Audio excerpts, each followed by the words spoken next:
Hello વિદ્યાર્થી મિત્રો, એજ્યુકટેકનો ચેનલમાં આપનું સ્વાગત છે। આજે આપણે શીખીશું ધોરણ 6 વિષય વિજ્ઞાન પાઠ 6 સજીવો, લક્ષણો અને નિવાસ સ્થાન। પાઠ 6 ના સ્વાધ્યાયના પ્રશ્નોના જવાબની સમજ મેળવીશું। ચાલો શીખીએ પાઠ 6 સજીવો, લક્ષણો અને નિવાસ સ્થાન।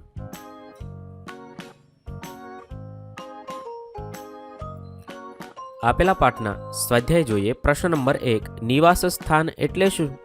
જવાબમાં લખી શકાય, વનસ્પતિ અને પ્રાણીઓ જે વિસ્તારમાં રહી જીવન જીવતા હોય તેને તેનું નિવાસ સ્થાન કહે છે। પ્રશ્ન નંબર 2, રણમાં જીવન જીવવા માટે થોર કઈ રીતે અનુકૂલિત થયેલા હોય છે?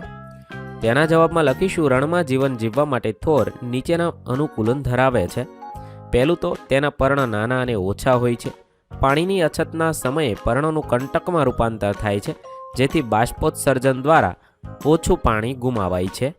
બીજું છે તેનું પ્રકાંડ અને તેની શાખાઓ લીલી હોય છે, જેના દ્વારા તે પ્રકાશ સંશ્લેષણનું કાર્ય કરે છે। ત્રીજું છે તેનું પ્રકાંડ જાડું અને મીણયુક્ત સ્તરથી આવૃત હોય છે, જે પાણીને જાળવી રાખવામાં મદદ કરે છે। ચોથું છે તેના મૂળ જમીનમાં ખૂબ ઊંડે સુધી જાય છે અને પાણીનું શોષણ કરે છે। પ્રશ્ન નંબર 3, ખાલી જગ્યા પૂરો। પહેલું છે ચોક્કસ લક્ષણોની હાજરી કે જેના લીધે કોઈ વનસ્પતિ કે પ્રાણી કોઈ નિશ્ચિત નિવાસ સ્થાનમાં જીવન જીવે છે તેને ખાલી જગ્યા કહે છે, તો તેને અનુકૂલન કહે છે।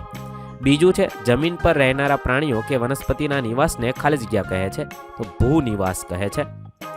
ત્રીજું, પાણીમાં રહેનારા પ્રાણીઓ કે વનસ્પતિના નિવાસને ખાલી જગ્યા નિવાસ કહે છે, તો જલીય નિવાસ કહેવાય છે। ચોથું, જમીન, પાણી અને હવા એ નિવાસ સ્થાનના ખાલી જગ્યા ઘટકો છે, તો અજૈવ ઘટકો છે। પાંચમું, આપણી આસપાસના બદલાવ કે જે આપણને પ્રતિભાવ આપવા પ્રેરે છે તેને ખાલી જગ્યા કહે છે, તેને ઉત્તેજના કહે છે।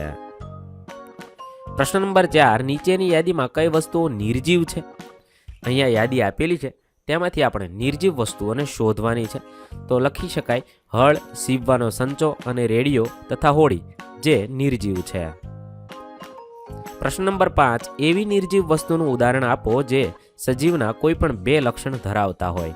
વિમાન અને આગબોટ એક સ્થળેથી બીજા સ્થળે જાય છે એટલે કે પ્રચલન કરે છે, અને તે ખોરાક એટલે કે પેટ્રોલ પણ બળતણ પણ લે છે। પ્રશ્ન નંબર 6, નીચેની યાદીમાં આપેલી નિર્જીવ વસ્તુઓમાંથી કઈ વસ્તુ ક્યારેક સજીવનો પણ ભાગ હતો? અહીંયા આપેલી વસ્તુ છે તેમાંથી માખણ, ચામડું, ઊન, રસોઈનું તેલ, સફરજન અને રબર તે પહેલાં સજીવની અંદર હતા અને પછી તે બહાર નીકળતા નિર્જીવ બને છે। પ્રશ્ન નંબર 7, સજીવોના સામાન્ય લક્ષણની યાદી તૈયાર કરો। તો લખી શકાય, સજીવ છે પોતાના જરૂરિયાત મુજબ ખોરાક લે છે, શ્વસન કરે છે, વૃદ્ધિ પામે છે, પ્રચલન કરે છે, પોતાના જેવા નવા સજીવ ઉત્પન્ન કરે છે અને પર્યાવરણ અનુસાર પોતાનામાં અનુકૂલન કરે છે। આ તેના સામાન્ય લક્ષણો છે।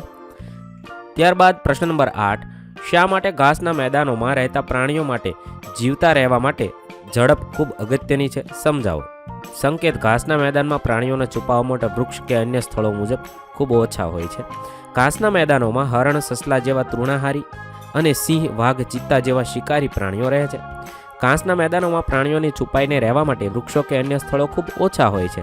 આથી હરણ અને સસલા જેવા પ્રાણીઓને શિકારી પ્રાણીઓથી બચવા અને જીવતા રહેવા માટે તેમની દોડવાની ઝડપ વધુ હોવી જરૂરી છે।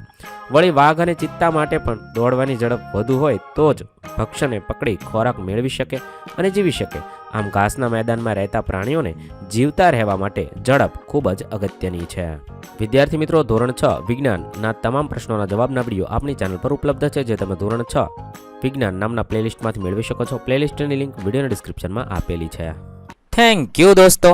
એજ્યુકટેકનો ચેનલ તરફથી વિડીયો નિહાળવા બદલ આપનો આભાર। આવા બીજા વિડીયોઝ નિહાળવા માટે અમારી યુટ્યુબ ચેનલ એજ્યુકટેકનો અત્યારે જ સબસ્ક્રાઇબ કરો। આભાર દોસ્તો।